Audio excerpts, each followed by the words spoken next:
नमस्कार स्टूडेंट्स। आरजीबीवी के इस ऑफिशियल चैनल की जितने स्टूडेंट्स भी मीटिंग कर रहे हैं उन सभी को बहुत बहुत धन्यवाद इस चैनल पे आने के लिए। इस चैनल पे आपको बुलाने का रीज़न ये था कि काफ़ी सारे हमारे पास इश्यूज आते हैं और वो इश्यूज इतने ज़्यादा स्टूडेंट्स हैं जिसके कारण हम उन इश्यूज को एड्रेस नहीं कर पाते हैं। ऐसा आपको लगता है? मतलब हम सबको एड्रेस करते हैं लेकिन चूंकि हमारे पास बहुत लिमिटेड रिसोर्स हैं और स्टूडेंट्स बहुत ज़्यादा हैं और छोटी छोटी मिस्टेक्स पे अ, हमारे पास इशू खड़े हो जाते हैं। ये है तो इसमें सिंपल है मेरी तरफ से आप लोगों को ये समझाना के लिए बुलाया गया था कि सबसे पहले जो रजिस्ट्रेशन होगा वो कैसे होगा। उसके बाद जैसे अभी कुछ स्टूडेंट्स हैं वो कह रहे हैं कि हमारा रजिस्ट्रेशन नहीं हो रहा है। सो रजिस्ट्रेशन इसलिए नहीं हो रहा है, उनका डेटा हो सकता है एग्जाम फॉर्म उन्होंने कल भरा हो, तो वो डेटा अभी शाम तक हमारे पास आएगा, हम ऐड करेंगे तो वो रात तक ऐड कर पाएंगे। सो ये एक भ्रांति है कि रजिस्ट्रेशन की कोई लास्ट डेट है। आप रजिस्ट्रेशन एग्जाम देने के 1 घंटे पहले रजिस्ट्रेशन करो, हमें कोई फर्क नहीं पड़ता। सिर्फ आप मॉक टेस्ट नहीं दे पाओगे। मॉक का जो शेड्यूल है वो कल है। कल मॉक टेस्ट आपको अभी आपके पोर्टल पे नोटिफिकेशन आ जाएगा, तो अलग अलग ब्रांचेस के जो जिस हिसाब से हमने मॉक टेस्ट शेड्यूल किए हुए हैं वो इशू आता है।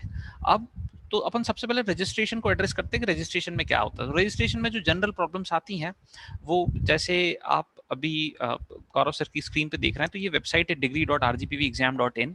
इसमें गौरव सर रजिस्टर पे जाएंगे आप। Yes sir. रजिस्टर की यस जी। सर, मैंने कर दिया। सो जब अपन रजिस्टर पे क्लिक करेंगे तो आप यहाँ देखेंगे कि कुछ फील्ड्स हैं जिनके बारे में आपसे पूछा गया है। तो ये हमारे पास जो डेटा है ये वो डेटा है जो आपने आपका एआई ट्रिपल ई की जो काउंसलिंग हुई होगी उस टाइम पे आपने जो डेटा सबमिट किया होगा, तो वो तो आपको वो टाइम का ईमेल, वो टाइम का मोबाइल नंबर, वो सारी डिटेल्स डालने होते हैं और वो आपके पास होंगे कहीं ना कहीं रिकॉर्ड में, वही आपको डालना होता है। तो वो जनरली बच्चों को मिल जाते हैं। रजिस्ट्रेशन में प्रॉब्लम सिर्फ दो टाइप के बच्चों को आती है। एक वो जिनका हमारे पास डेटा अभी तक पहुंचा नहीं है, तो हमारे पास सबका डेटा पहुंच गया। जो जिन्होंने जिन्होंने 28 जून तक फॉर्म भरे थे वो सब रजिस्टर कर सकते हैं। 29 जून वाले लोग आज रात को रजिस्टर कर लेंगे, जैसा भी है कल सुबह रजिस्टर कर लेंगे।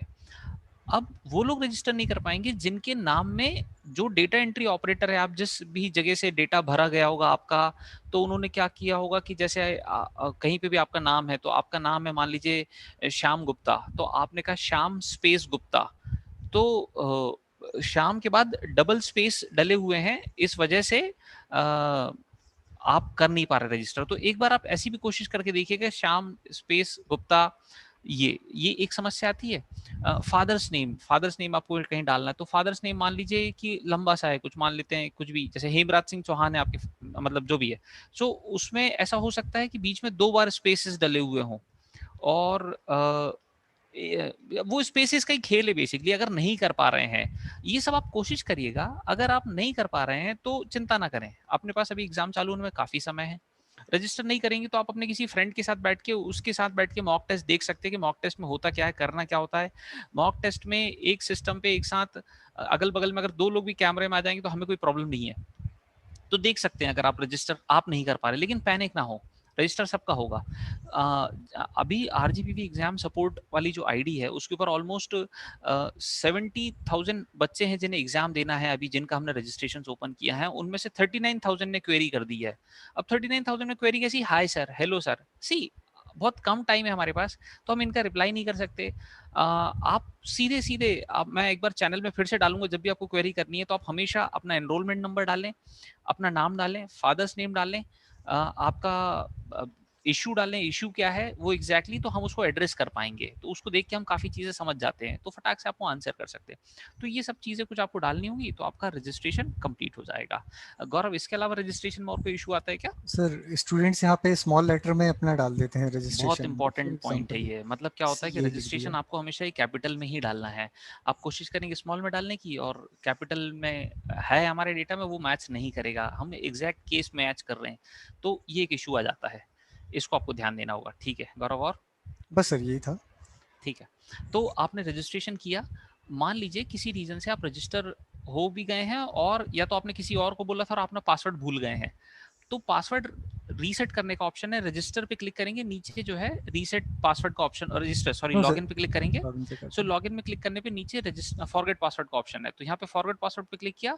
अब यहाँ पे डिटेल्स आपके एग्जैक्टली मैच होने चाहिए, जब तक नहीं मैच होंगे आप पासवर्ड रीसेट नहीं कर पाएंगे, और नहीं कर पा रहे हैं तो सिंपली आप हमें टेलीग्राम पे, जो हमारा टेलीग्राम हैंडल है @RGPV एग्जाम सपोर्ट, उस पर मैसेज करें। और अगर पासवर्ड रीसेट करवाना तो पहले ही अपने किसी भी आईडी प्रूफ का एक डॉक्यूमेंट हमें भेज दें, जिससे हम वेरीफाई कर पाएं कि हम सही इंसान को डेटा दे रहे हैं। और आप अपने सारे डिटेल्स बता दीजिए कि ये हम डाल रहे हैं लेकिन नहीं हो रहे, जो मिस्टेक होगी हम आपको करेक्ट करके बता देंगे, नहीं होगा तो पासवर्ड हम सेट करके दे देंगे, हमारा एक स्टैंडर्ड पासवर्ड है वो सेट करके आपको दे देंगे। सो ऐसे आप पासवर्ड को रीसेट कर सकते हैं। अच्छा, ये आपने रजिस्टर कर लिया, रीसेट कर लिया, अब इसके बाद आप लॉगिन करेंगे। सो गौरव, आप लॉगिन करेंगे अभी आगे का जो प्रोसेस है। हाँ, एक और ये चीज़ जो निकल गई, कोविड-19 सर्वे फॉर्म। जब आप पहली बार लॉगिन करेंगे तो आपसे ये मध्य प्रदेश शासन पूछना चाहता है कि कौन से बच्चा अभी तक उसने वैक्सीनेशन लगवाया है, किसने नहीं लगवाया। तो वहाँ पे आपको यस या नो में आंसर देना है। यस करना है तो आपको वैक्सीनेशन की डेट बतानी, पहली वाली कंपल्सरी, दूसरी वाली कंपल्सरी नहीं है। तो वो आपने डेट बताई, और नो करेंगे तो फिर आप, अगर आप चाहें तो रीज़न भी बता सकते हैं कि आपने क्यों नहीं वैक्सीनेशन करवाया, और एक बार ये फॉर्म एक ही बार आएगा, उसके बाद कभी नहीं आएगा। सो आपने उस फॉर्म को फिल कर दिया, उसके बाद आपका डेटा आगे कंटिन्यू हो जाएगा। सो उसमें कोई लोड नहीं है, वो आराम से आप भर सकते हैं करने के बाद। अभी आपका स्टूडेंट पैनल दिख रहा है, यहाँ पे देखिए, दिख रहा है मोबाइल नंबर हिडन है, ईमेल हिडन है। ये हमने सिक्योरिटी रीजन से इनको हिडन करके रखा है, और किसी स्टूडेंट का डेटा कहीं और स्क्रीनशॉट ना ले ले, कहीं ना ले ले। कभी कभी क्या होता है कि बच्चे ड्यूरिंग द एग्जाम स्क्रीनशॉट एक दूसरे से शेयर करने लगते हैं, तो वो स्क्रीनशॉट शेयर ना करें एक दूसरे से। अगर वो शेयर किया तो उसमें एनरोलमेंट नंबर भी जाता है आपका, वो एनरोलमेंट नंबर आपके अगेंस्ट केस बना सकता है चीटिंग का। सो इसका काफी ध्यान रखें, ठीक है। गौरव, अब आगे का प्रोसेस करिए। ओके, जैसे कि आप देख रहे हैं यहाँ पर कि हमें डैशबोर्ड दिख रहा है, और जो भी मेरा एग्ज़ाम शेड्यूल होगा वो यहाँ पर मुझे सब्जेक्ट दिख रहा है। यहाँ पर अगर देखें तो मैंने डेमो जो यूज़ किया है, ये मेरा सब्जेक्ट कोड है, और सब्जेक्ट नेम यहाँ पे हमारा अवेलेबल नहीं है। ठीक है, तो यदि आपको, क्योंकि ये तो डेमो एग्ज़ाम है, लेकिन अगर आप मेन एग्ज़ाम में भी हैं और अगर आपको कोई सब्जेक्ट लिस्ट दिखती है लेकिन आपको सब्जेक्ट का नाम स्पेसिफाई नहीं है, तो आपको चिंता नहीं करना है। आप इंश्योर कीजिए कि आपका जो कोड है वो सही होना चाहिए, है ना? ये आपको ध्यान रखना होगा। यदि कोड में प्रॉब्लम है, जैसे कि कोड में प्रॉब्लम मैं बताता हूँ क्या आती है, कि यदि आपने ब्रैकेट जो होते हैं इलेक्टिव सब्जेक्ट्स में, फॉर एग्जांपल EC 803 ब्रैकेट में ए, और आपका एक्चुअली में हमारे पास ए इलेक्टिव सब्जेक्ट है, लेकिन यहाँ पर अगर हम देखें तो यहाँ लिखा हो फॉर एग्जांपल EC 803, तो इसका मतलब है कि आपको करेक्शन करवाना होगा। यहाँ आपका इलेक्टिव सब्जेक्ट यहाँ अलॉट नहीं हुआ है, हमारे डेटाबेस में इलेक्टिव सब्जेक्ट नहीं आया है। तो इसके लिए आप एक प्रॉपर सिंगल मैसेज में क्वेरी हमें दे सकते हैं, है ना? और अगर इस डैशबोर्ड की बात करें तो एक और पैनल है सपोर्ट पैनल के लिए, हमने ये बनाया हुआ है ना? इस पे भी हम चर्चा करते हैं कि यदि मैं सपोर्ट में जाता हूँ तो यहाँ पर देखें कि जो भी क्वेरीज होंगी वो सारी क्वेरीज आप जो भी लिखना चाहें यहाँ पर हमें कर सकते हैं ड्यूरिंग एग्जाम, क्योंकि एग्जाम के समय ऐसा कभी नहीं हो पाता है कि हम बार बार टेलीग्राम चेक करें, है ना? और बार बार अगर आप अपनी स्क्रीन स्विच करेंगे तो आपको एक बड़ी प्रॉब्लम फेस करनी होगी, वो ये है कि वो वार्निंग जनरेट करेगा, वार्निंग काउंट्स होगी। तो इसलिए आप अपनी जो स्क्रीन है उसे ना करें। और यहाँ पर अगर मैं आता हूँ तो आप इश्यू पैनल पे जाइए, यहाँ कैटेगरी में बहुत सारी कैटेगरीज दी हुई हैं, है ना? जैसे आपका पेपर कोड से रिलेटेड है, सब्जेक्ट नेम अगर शो नहीं हो रहा है, जो भी क्वेरीज हैं, है ना? तो जो भी क्वेरी है आप यहाँ पर अपनी क्वेरी लिख सकते हैं, और यदि कोई अदर क्वेरी है तो आप अदर पे क्लिक कर सकते हैं।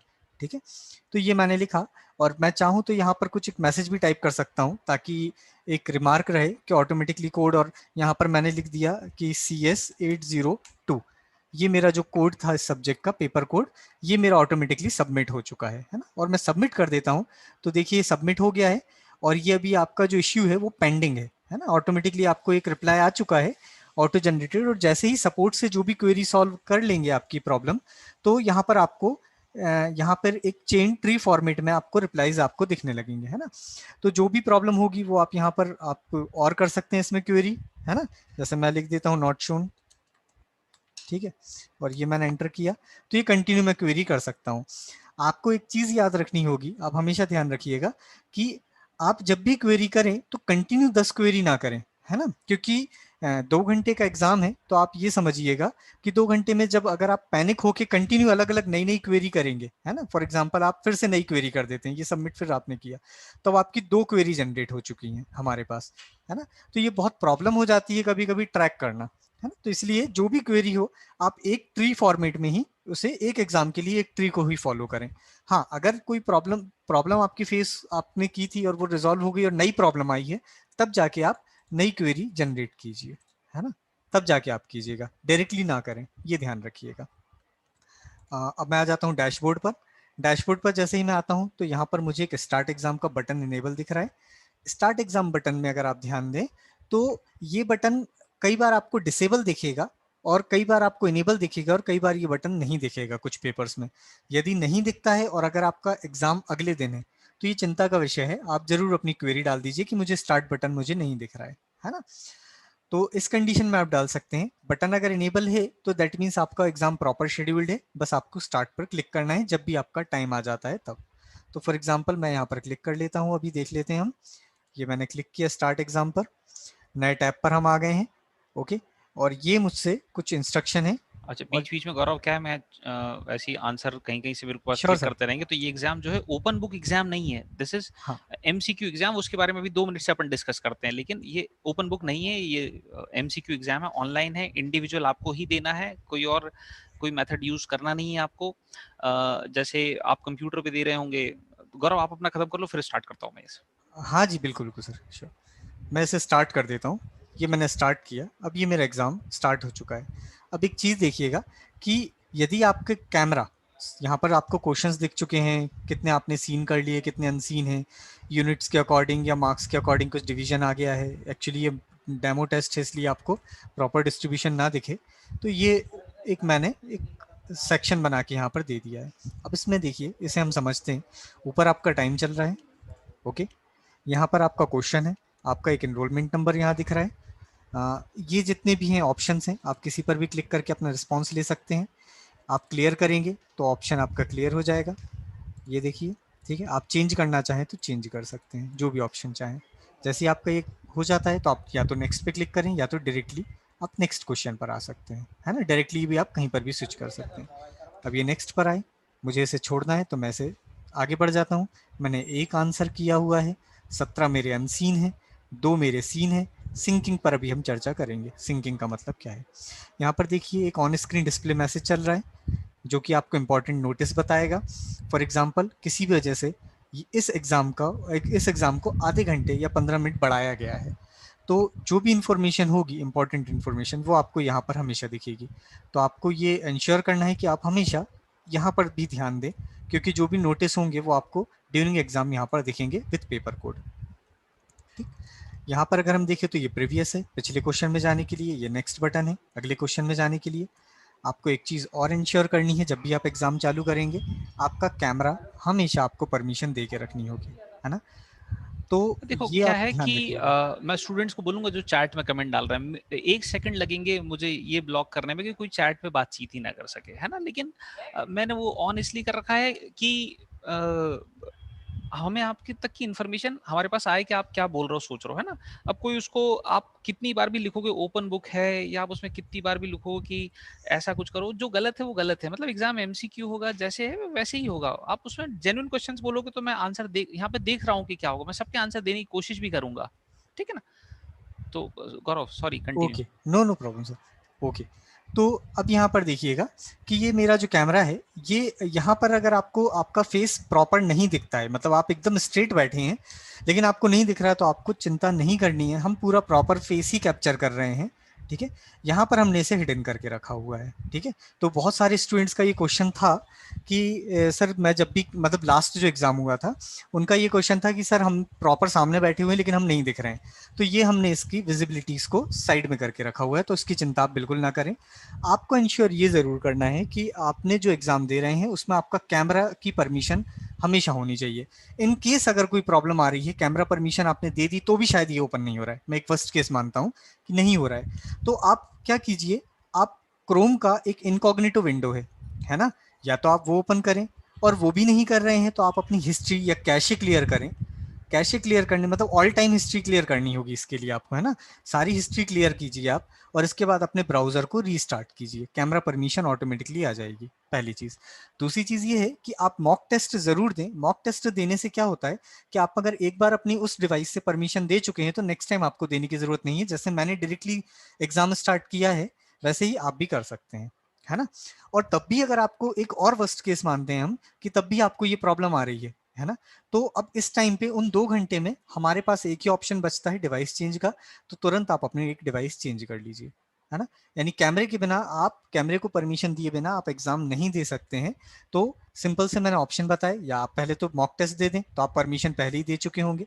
यदि ऐसा नहीं है या किसी भी वजह से कैमरा परमिशन नहीं दे पाए, तो अब आप ड्यूरिंग एग्जाम दे दीजिए। तब भी नहीं दे पाए अगर आप, तो इसके बाद आप अपनी कैशे क्लियर कर लीजिए, ऑल टाइम हिस्ट्री क्लियर कीजिए। तब भी नहीं कर पा रहे हैं तो आप अपनी डिवाइस चेंज कर लीजिए, है ना। तो ये आप कर लीजिएगा। फिर इसके बाद यहाँ पे टोटल्स आपको काउंट आते हैं। एक और बड़ी प्रॉब्लम बच्चों को हमेशा क्वेश्चन होता है कि सर मैंने लास्ट मोमेंट पे मैंने सबमिट किया है या मैं सबमिट नहीं कर पाया, तो मेरे रिस्पॉन्स यहाँ पर आ पाए हैं या नहीं आ पाए। तो मैं आपको बता दूं कि जैसे ही आप ये क्लिक करते हैं ऑटोमेटिकली हमारे सर्वर पर रिस्पॉन्स आ जाता है। आपने चेंज किया तो आपका नया रिस्पॉन्स आ चुका है। तो इससे बिल्कुल बेफिक्र रहें कि आपके रिस्पॉन्सेज नहीं आ रहे हैं, है ना। यदि मैं ऐसा कर रहा हूँ और इतने में मेरा एग्जाम खत्म हो जाता है, तो भी मैंने जितने रिस्पॉन्सेस कर दिए थे वो ऑटोमेटिकली मेरे वहां पर आ चुके हैं। जब आप एग्जाम फिर से स्टार्ट करेंगे तो यहाँ पर आपने जितने आंसर किए थे वो समरी बिल्कुल वैसी ही होगी, और वो सारे आंसर वैसे ही टिक किए हुए आपको मिलेंगे, है ना। तो इस पर भी आपको चिंता करने की बात नहीं है कि मेरे रिस्पॉन्सेज नहीं आ रहे हैं, है ना। ठीक। अब इसके बाद यहाँ व्यू समरी पर आते हैं। ये एक बटन लास्ट में आपको दिया गया है बॉटम में, मैं इस पर क्लिक करता हूँ व्यू समरी पर। अब यहाँ देखिएगा, स्टूडेंट से पूछा गया है यहाँ पर, are you sure to finally submit, है ना। अब स्टूडेंट क्या करते हैं, सबमिट कर देते हैं और फिर कहते हैं अरे हमें तो बैक करना था, है ना। तो ये ध्यान रखिएगा आप, सबमिट का मतलब फाइनल सबमिट है। इसके बाद आपका एग्जाम फाइनल सबमिट हो चुका है, अब आप अपना एग्जाम नहीं दे सकते हैं, है ना। तो ये आपको ध्यान रखना होगा, ये बहुत ज्यादा ध्यान में रखने वाली बात है कि आप सबमिट ना करें, है ना। सबमिट आप तभी करें जब आप एक्चुअल में सबमिट करना चाहते हैं, वरना आप बैक चले जाएं। अगर आपको कुछ समझ में नहीं आ रहा, आप सीधा टैब ही क्लोज कर दीजिए और फिर से एग्जाम स्टार्ट कर लीजिए। आपके डैशबोर्ड पर जाकर आप फिर से एग्जाम स्टार्ट कर सकते हैं, है ना। कोई दिक्कत नहीं है। लेकिन अगर आप ऐसा नहीं करेंगे तो आपका फाइनल सबमिट हो जाएगा। आप फिर आकर डैशबोर्ड पर आके आप वहां पर लिखेंगे ऑटोमेटिकली मेरा सबमिट हो गया। बेसिकली यहाँ सिस्टम में ऑटो सबमिट का कोई ऑप्शन है ही नहीं है ना। ऑटो सबमिट आपका होता ही नहीं है और आप मैनुअली करते हैं यहाँ पर। और अब ऐसा हम मानते हैं कि उस एग्जाम में शायद 10,000 स्टूडेंट बैठे हुए हैं और 3,000 बच्चों ने ऐसी क्वेरी की कि हमारा ऑटोमेटिकली सबमिट हो गया। तो हम तो रिजॉल्व करेंगे, लेकिन मैं एक वर्स्ट केस मानता हूं कि आपका रिजॉल्व करते टाइम मुझे शायद आधा घंटा मेरा निकल गया है, तो आपका ही लॉस होगा। इसलिए आप ये चीज इंश्योर कर लें कि आप सबमिट बटन पर कभी क्लिक ना करें, है ना। मैं बैक कर लेता हूँ। ठीक। अब इसके बाद ये सबमिट भी हमने समझ लिया, सीन अनसीन आंसर्ड ये तो बड़ा बेसिक सा है जो हमें दिख रहा है समरी, है ना। इसके बाद एक और हमारा यहाँ पे बटन लिखा हुआ है सिंकिंग, है ना। इसे आप लोग बहुत ध्यान से समझना, सिंकिंग का मतलब क्या है। ठीक है। आप ये देखिए कि आप यहाँ वर्क कर रहे थे और आप नए टैब पर आए हैं। जब भी आप एग्जाम दे रहे हैं तो आप नए टैब पर आए हैं, है ना। तो आपको जो भी टैब है इसका एक टोकन होता है जो हमारे पास है। ठीक है। जब भी आप कोई भी रिस्पॉन्स कर रहे हैं तो हमारे पास आपका एनरोलमेंट नंबर के थ्रू आपका रिस्पॉन्सेज आ रहे हैं। ठीक है। अब इस बीच में मैं ऐसा मानता हूं कि किसी भी वजह से आपका नेटवर्क चला गया, इंटरनेट आपका चला गया, तो आप अगर क्लिक करेंगे तो अब सर्वर के पास आपका नेट कनेक्शन तो है नहीं है ना। अब अगर ऐसा हो गया या फिर कुछ बच्चे ड्यूरिंग एग्जाम कॉल अटेंड कर लेते हैं या किसी भी वजह से आपका नेटवर्क सिंगल छोटा सा भी जर्क आता है, तो यहाँ पर सिंकिंग की वैल्यू 0 की जगह आपकी बढ़कर 1 हो जाएगी, है ना। और जैसे जैसे आप आगे बढ़ते जाएंगे, जितने बार भी आप क्लिक करेंगे ये सिंकिंग आपका बढ़ता जाएगा, इंक्रीज होता जाएगा। मैं जितने बार आगे बढ़ूंगा ये सिंकिंग बढ़ता जाएगा, है ना।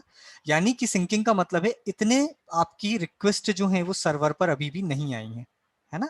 यानी कि आप भले यहाँ पर बी मार्क कर रहे हो, करेक्ट आंसर कर रहे हो मार्क, लेकिन वो सर्वर रिस्पॉन्स नहीं ले रहा है। तो ऐसी कंडीशन में आपको कुछ नहीं करना है, आपको अपना एग्जाम बंद कर देना है। ये टैब मैंने डायरेक्टली क्लोज कर दिया और आप अपना एग्जाम फिर से स्टार्ट कीजिए और फिर से आप अपना क्वेश्चन पेपर रिट्रीव कर सकते हैं। ठीक है। तब जैसे ही आप ऐसा करेंगे तो आपका सिंकिंग ऑटोमेटिकली 0 हो जाएगा। ठीक है। और इसके बाद आपका एग्जाम फिर से कंटिन्यू चलने लगेगा। लेकिन अगर आपका सिंकिंग की वैल्यू 0 के अलावा कुछ भी होती है तो इसका सिंगल एक सॉल्यूशन है, एग्जाम बंद कीजिए, इंटरनेट कनेक्टिविटी चेक कीजिए, इंटरनेट प्रॉपर है, आप अपना एग्जाम फिर से चालू कीजिए। मैं फिर से रिपीट कर रहा हूँ, सिंकिंग 0 होना चाहिए। सिंकिंग अगर बढ़ता है तो आपके रिस्पॉन्सेज हमारे पास नहीं आएंगे। लास्ट में आप क्लेम करेंगे कि मैंने तो 50 क्वेश्चन किए थे, लेकिन 50 में से शायद हमारे पास जब तक इंटरनेट कनेक्टिविटी थी तब तक 30 क्वेश्चन ही हमारे पास रिस्पॉन्सेज आए थे। तो ये आपको देखना होगा कि यहाँ पर आपका सिंकिंग की वैल्यू 0 ही रहे। अगर ये प्रॉब्लम आती है, एग्जाम डायरेक्टली क्लोज कीजिए, कोई टेंशन नहीं है, और एग्जाम फिर से स्टार्ट कर दीजिए, है ना। तो आपका एग्जाम स्टार्ट हो जाएगा। ड्यूरिंग एग्जाम आप लोग कॉल अटेंड ना करें, क्योंकि कॉल जैसी अटेंड करते हैं तो भले ही आप ये अपने परमिशन देते हैं कि बैकग्राउंड में आपका डेटा चलता रहेगा, लेकिन ऐसा नहीं गौरव, होता है। हेलो, हाँ जी सर। एक्चुअली मैं कुछ स्टूडेंट्स के क्वेश्चन पढ़ रहा था, तो उन्होंने कहा हाँ, कि सिंक जो इशू है ये एक बार फिर से इसको एक्सप्लेन कर दो, तो मैं कर बिल्कुल देता हूँ, मैं भी कर देता हूँ।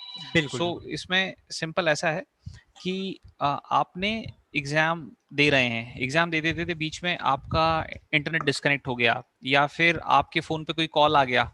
सो हमारा जो सर्वर से सिंक्रोनाइजेशन है, आपके सिस्टम, आपका सिस्टम क्लाइंट है, हमारा एक सर्वर है, इनके बीच में कनेक्शन खत्म हो सकता है, और उसकी वजह से कुछ क्वेश्चन आपके सिस्टम से हमारे सर्वर पे सिंक्रोनाइज नहीं हो पा रहे हैं। जब वो सिंक्रोनाइज नहीं हो पा रहे हैं तो वहां सिंक काउंट जो अभी आपको गौरव सर की स्क्रीन पे 0 दिख रहा है, यहाँ पे 1 आ जाएगा, 2 आ जाएगा। सो जहां आपको यहाँ पे 1 2 दिखा, उसके बाद आप नेक्स्ट क्वेश्चन सॉल्व करना बंद कर दीजिए।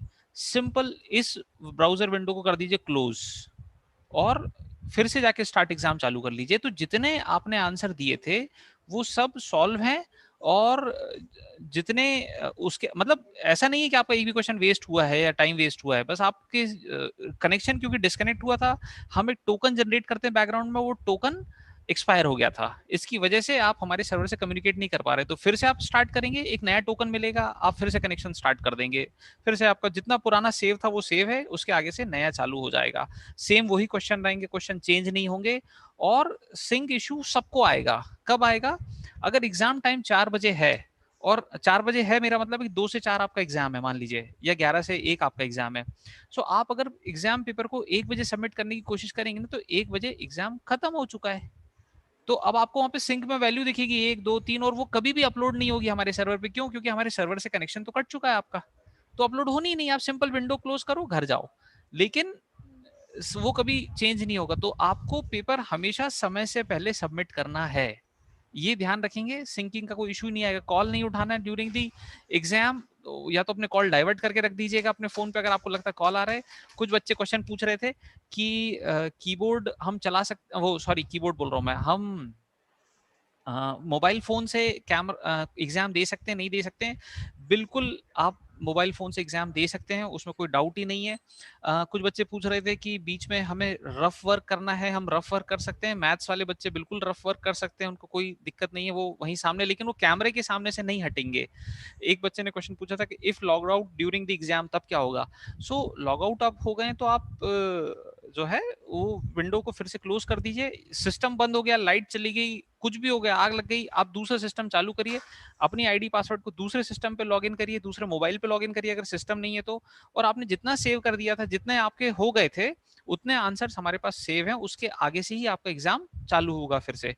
तो कॉपी पेन हो गया, लॉकड आउट हो गया। Room should be silent.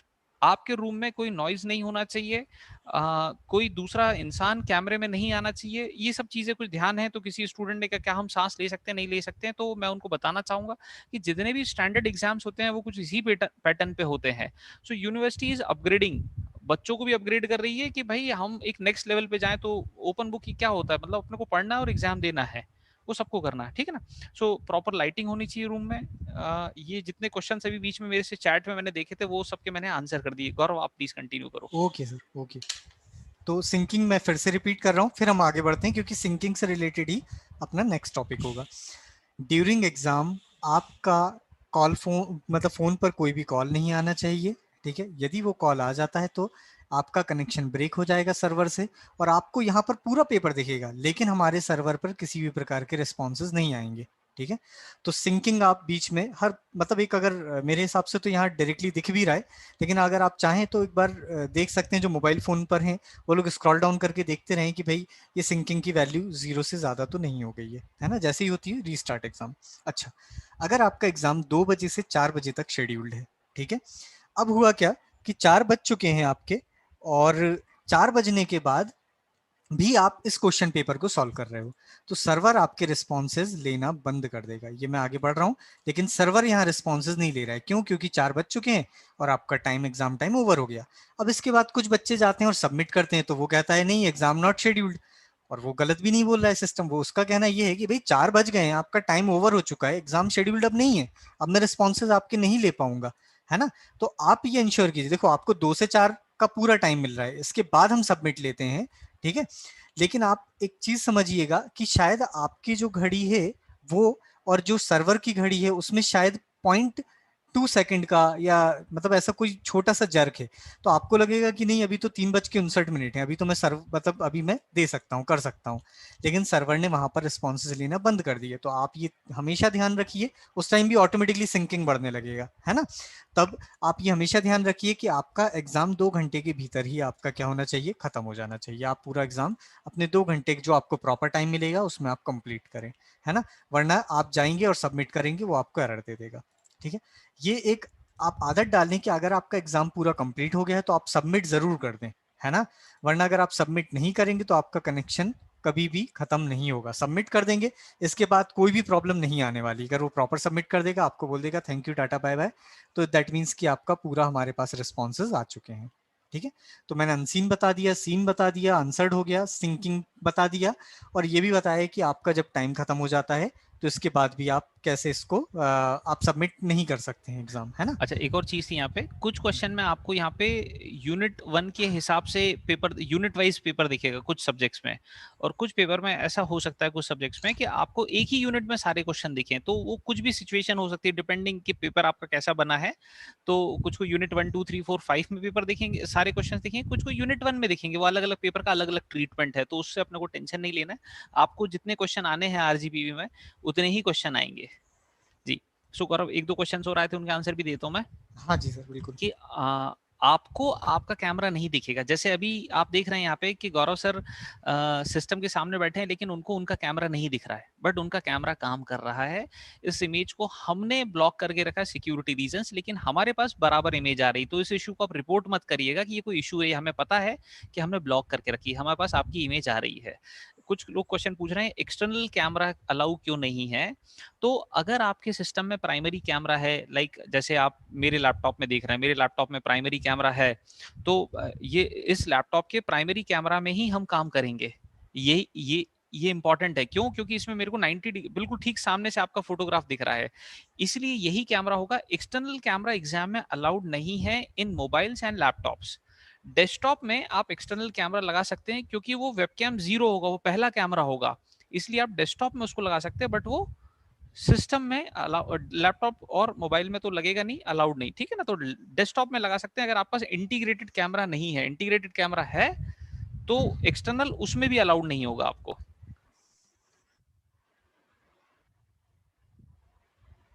Gaurav please continue. Okay, ठीक है सर। जी। तो ये तो हो गई थी एग्जाम्स की बातें, है ना, एग्जाम के बारे में हम बात कर रहे थे। अब मैं आपको बता देता हूँ, किसी भी पॉइंट पे आपको लगता है, कुछ भी डाउट लगता है, आप एग्जाम बंद कर दीजिए और फिर से रीस्टार्ट कर लीजिए, ठीक है।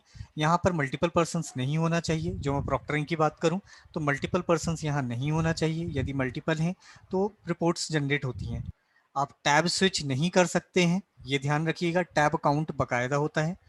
जो कुछ स्टूडेंट्स अपनी स्क्रीन को स्प्लिट कर लेते हैं, वो भी काउंट होता है। तो आप बिल्कुल अपनी स्क्रीन को स्प्लिट ना करें, है ना। आपको लगता है कि वार्निंग काउंट नहीं हो रही है, ये वार्निंग भी हमारे पास वार्निंग काउंट होती है, ठीक है। लाइट आपकी प्रॉपर होना चाहिए, टैब स्विच नहीं होना चाहिए, कैमरा परमिशन देनी चाहिए। कैमरा जब भी आप, लाइट में एक एंगल और है कि हाँ, कुछ कुछ स्टूडेंट्स क्या है कि जाके खुले में बैठ जाते हैं, पीछे से सूरज आ रहा है, सो कैमरा पे आपका फेस हमें दिखेगा ही नहीं। सो वो आपके अगेंस्ट केस बन सकता है। हमें आपकी शक्ल दिखना इंपॉर्टेंट है, मतलब वो आपका फेस क्लियर होना चाहिए। आप पहले एग्जाम चालू करने से पहले खुद अपना कैमरा चेक कर लें कि वो बराबर चल रहा है, आपका फेस क्लियर चल रहा है, पीछे से लाइट सोर्स पीछे नहीं होना चाहिए, फ्रंट में होना चाहिए, जो कि जैसी लाइट आपके चेहरे पे आए, पीछे से ना आए, तो चेहरा क्लियर दिखना चाहिए। ये एक इम्पॉर्टेंट पॉइंट है ना। और बीच में अगर आपको पानी पीना है, वॉशरूम जाना है, तो 2 घंटे के बीच में आप कभी भी 3 मिनट के लिए जा सकते हैं, बिना कुछ वार्निंग दिए, बिना कुछ करे। 3 मिनट आपको अलाउड है, 3 मिनट तक कुछ नहीं होगा। बीच में 3 मिनट के लिए अगर आप जाना चाहें तो जा सकते हैं। बट 3 मिनट एग्जाम एक में एक एक मिनट बार, ना हो, ये आप ध्यान हाँ, रखिएगा। एक ही बार है, 3 मिनट तक कंटिन्यूस। एग्जाम में आप कभी भी एक बार जा सकते हैं। जी गौरव प्लीज। ओके। फिर इसके बाद अगर आप कैमरे में बैठे हैं तो मास्क एंड कैप, हैट वगैरह जो भी पहन रहे हैं, इसका ध्यान रखना है कि ये सब ना पहने, है ना। इसके बाद हाँ, क्वेरी जब भी आप हमें कर रहे हैं तो मैंने देखा है क्वेरी आप सिंगल सिंगल मैसेजेस में कर रहे हैं। क्वेरी आप जो भी करें वो एक मतलब आप अलग अलग मैसेज में ना करके एक सिंगल पूरी क्वेरी बनाएं समय लेके। उसमें आप अपना एनरोलमेंट नंबर लिखें, आपका सब्जेक्ट कोड लिखें, आपकी प्रॉब्लम लिखें कि आपकी प्रॉब्लम क्या है, और अगर उस प्रॉब्लम में कहीं लगता है कि नहीं इसमें स्क्रीनशॉट शेयर करना ज़रूरी है तो आप बिल्कुल अपना स्क्रीनशॉट भी शेयर करें। ठीक है, तो ऐसा एक प्रॉपर एक फॉर्मेट होना चाहिए, वरना आप क्या कर रहे हैं कि कुछ लोग सिर्फ डायरेक्टली हमें image as it is forward कर रहे हैं, स्क्रीनशॉट्स। तो स्क्रीनशॉट में देख देख कर प्रॉब्लम सॉल्व करना बहुत मुश्किल हो जाता है, इसलिए आप टेक्स्ट मैसेजेस करें, है ना, तो आपकी प्रॉब्लम बहुत जल्दी सॉल्व होगी। सर ये मेरे एंड से था, ये मैंने सारे पॉइंट्स अभी कवर कर दिए थे। गौरव वो हो गए क्या शुरू में जो टाइम टेबल जब बन जाता है, या स्टार्ट हाँ, एग्जाम वाले ये मैंने पॉइंट्स हो? बता दिया स्टूडेंट्स को जी कि जी जी जो डैशबोर्ड होगा आपको जी यहाँ पर पूरा आपका शेड्यूल दिखेगा। इन केस यदि कोई पेपर नहीं दिख रहा है आपका, जी यदि कल जी। है तो भी आप चिंता ना करें, लेकिन अगर कल है तो आप बिल्कुल एक क्वेरी रिपोर्ट कर दीजिए, है ना। एग्जाम के 3 घंटे पहले अगर आपको स्टार्ट एग्जाम बटन नहीं दिख रहा है तो आप आरजीपीवी एग्जाम सपोर्ट को जरूर एक मैसेज कर दीजिए, तो वहां पे कोई ना कोई जरूर देख लेगा। और सबसे बेस्ट तरीका है हमारा इंटरनल एग्जाम सपोर्ट। अगर आप लॉग इन कर सकते हैं तो ये देखिए हमारा सपोर्ट सिस्टम, यहाँ सपोर्ट सिस्टम पे जाके आप टिकट रेज करेंगे, बहुत फास्ट रेजोल्यूशन होता है, क्योंकि हमें पता है कि हम यहाँ जेन्युइन स्टूडेंट से बात कर रहे हैं। सबसे तेजी से रिप्लाई यहीं आता है। ऐसा हो सकता है कि हम रिप्लाई ना करें, लेकिन हमें आपका मैसेज मिल गया होगा, हमने चेक कर लिया होगा, अच्छा ये इशू है, मतलब वो सबको इशू आ रहा होगा, तो इशू हमने करेक्ट कर दिया होगा। तो उसमें ऐसा कुछ नहीं है कि आपको रिप्लाई मिलेगा तभी इशू सॉल्व होगा, बिना रिप्लाई मिले भी इशू सॉल्व हो सकता है। ठीक है, तो अपने सारे पॉइंट्स कवर हो गए हैं। टाइम टेबल की बात हो गई, रिफ्रेश नहीं करना है स्टूडेंट्स को। मतलब आप सोचें कि मैं मेरा सिंक काउंट बढ़ रहा है, कुछ भी हो रहा है, रिफ्रेश कर लूँ मैं, तो रिफ्रेश करने से तो वो क्या आपको बाहर फेंक देगा। तो आप सिंपल ये जो एग्जाम विंडो है इसको बंद कर दें, और बगल में जो टैब खुला हुआ है एग्जाम वाला टैब, उस पर जाएं, फिर से एग्जाम स्टार्ट एग्जाम पे क्लिक कर दें, फिर से चालू हो जाएगा। तो रिफ्रेश नहीं करना है, इसको ध्यान रखना है। टैब चेंज की बात हो ही गई है। मोबाइल से आप आराम से एग्जाम दे सकते हैं, मोबाइल से एग्जाम देने में कोई प्रॉब्लम नहीं है ना। बट मोबाइल का फ्रंट कैमरा मतलब एटलीस्ट ऐसा हो कि 4-5 साल पुराना ही फोन, उससे ज्यादा पुराना नहीं हो, तो उससे पुराने फोन में तो पिक्चर क्लियर ही नहीं आती, तो रिकॉर्ड बनाना दिक्कत होगा। और जहां आपके कैमरे में 2 लोग दिखे वहां पे यूएफएम हो सकता है, कमरे को आपको बिल्कुल साइलेंस रखना है वहां पे। ये सारी इंपॉर्टेंट इन्फॉर्मेशन है, ये सब हमने एग्जाम से रिलेटेड दे दी है। और 2 मिनट कोई ऐसा रजिस्ट्रेशन इश्यूज हैं तो वो मैंने आपको बताया, रजिस्ट्रेशन इश्यूज में उसमें स्पेस होगा, या फिर जिनका कल डेटा आया है वो लोग रजिस्टर नहीं कर पा रहे होंगे। फादर नेम में भी कभी कभी ऐसा हो सकता है कि जैसे मैंने आपको बताया कि फादर का नाम है विक्रम सारा भाई, सो विक्रम के बाद ऐसा हो सकता है कि 2 स्पेस हो, फिर सारा हो, फिर 2 स्पेस हो भाई, तो ऐसे ट्राई कर लीजिएगा 2-4 कॉम्बिनेशन, तो वो प्रॉब्लम हो जाएगी, है ना। ठीक है, तो रजिस्ट्रेशन का वही इश्यू होगा। और कुछ बहुत सारे ऑडियो से रिलेटेड क्वेश्चन, उनके आंसर मैं देने नहीं वाला। और और कुछ है क्या? टाइमिंग मॉक टेस्ट आधे घंटे का रहेगा, आधे घंटे जो है मॉक टेस्ट का रहेगा। हिंदी में क्वेश्चंस नहीं रहेंगे। इंजीनियरिंग के स्टूडेंट्स अभी आरजीपीवी में सिर्फ इंग्लिश ही चलता, तो क्वेश्चन सारे इंग्लिश में ही रहेंगे। हाँ, लेकिन पॉलिटेक्निक स्टूडेंट्स को हिंदी में क्वेश्चन मिलेंगे। पॉलिटेक्निक के सारे बच्चों को हिंदी में क्वेश्चन मिलेंगे, हिंदी में भी इंग्लिश में भी, दोनों है। ठीक है। अच्छा सर, ये और डोमेन नेम जरूर वेरीफाई कर लें डिग्री डॉट पे, हाँ नहीं तो हाँ, ये पॉली बिल्कुल पर बिल्कुल चले जाते बिल्कुल। हैं बच्चे। कभी कभी क्या होता है कि इंजीनियरिंग स्टूडेंट्स poly.rgpveexam.in को खोल के वहां पे लॉग इन करने की कोशिश करते हैं, वहां पे रजिस्ट्रेशन करने की कोशिश करते हैं, तो गलत है। गूगल सर्च नहीं करना है आपको, आपको एग्जैक्ट यूआरएल में एड्रेस टाइप करना है, degree.rgpveexam.in किन के लिए, इंजीनियरिंग और फार्मेसी स्टूडेंट्स के लिए, poly.rgpveexam.in किन के लिए, पॉलिटेक्निक स्टूडेंट्स के लिए। तो ये सिंपल है। So what is UFM? UFM is unfair means, कि आप एग्जाम में कुछ गलत कर रहे हुए पाए गए, उसके बाद हमने यूएफएम का केस बना दिया। ठीक है। कैलकुलेटर को आप बिल्कुल यूज कर सकते हैं, कोई दिक्कत नहीं कैलकुलेटर यूज करने में। आप फिजिकल कैलकुलेटर यूज करिएगा, सिस्टम का कैलकुलेटर मत यूज करिएगा, नहीं तो टैब स्विच हो जाएगा आपका। खैर मेरे को लगता है गौरव मेजर क्वेश्चंस के हमने, नेगेटिव मार्किंग नहीं है इसमें। सारे क्वेश्चंस जो है जितने आंसर देने के थे। इंटरनेट स्पीड बहुत इंपॉर्टेंट है। आप एग्जाम के पहले ही एक वेबसाइट है fast.com से आप ओपन करके चेक कर लिया करें कि आपके पास स्पीड कितनी आ रही है एग्जाम हेलो देने के सर, पहले। आपका वॉइस चला गया ओह है। So sorry. एग्जाम से पहले आप fast.com करके एक वेबसाइट है, fast.com या speedtest.net, इससे चेक कर लिया करें कि आपकी स्पीड कितनी आ रही है। मिनिमम 800-900 kbps की स्पीड आनी चाहिए एग्जाम के लिए, तब आप एग्जाम कंफर्टेबली देंगे। नहीं देंगे तो थोड़ा आगे पीछे चले जाएंगे, आपको स्पीड मिल जाएगी। आजकल सब जगह मिनिमम 1 mbps की स्पीड मिलती ही है। ठीक है, रफ वर्क आप कर ही सकते हैं, ये भी बता दिया मैंने। और क्या है? I don't see any new questions. Majorly सब लोगों की कहानी माइक पे अटकी हुई है गौरव। तो हाँ, ठीक है सर, तो सेशन को करते हैं सो क्लोज। सेशन को फिर हम एंड करते हैं। बड़ा अच्छा लगा आप लोगों से बातचीत करके, ओके, और thank thank you you, so much. आपने ऑल द बेस्ट। देखा, ऑलमोस्ट 9000 स्टूडेंट्स इस वीडियो को लाइव देख रहे थे, सबको ऑल द बेस्ट है। कुछ प्रॉब्लम आएगी तो धीरे धीरे आरजीपी एग्जाम सपोर्ट आपकी सारी हेल्प करेगा, बट ये है कि बहुत सारे क्वेश्चन है तो हम धीरे धीरे आंसर कर पाएंगे, इसलिए एकदम हैव पेशेंस। एक्चुअली एग्जाम के 1 घंटे पहले तक आप रजिस्टर कर सकते हैं अपने आप को, इसलिए कोई क्वेरी लोड नहीं है। जेन्युइन डालें आप लोग क्वेरी जी। जेन्युइन दे तो बिल्कुल आंसर करेंगे। ठीक है, खैर थैंक यू सो मच। तो मैं अब लाइव डिस्कनेक्ट करता हूँ। All the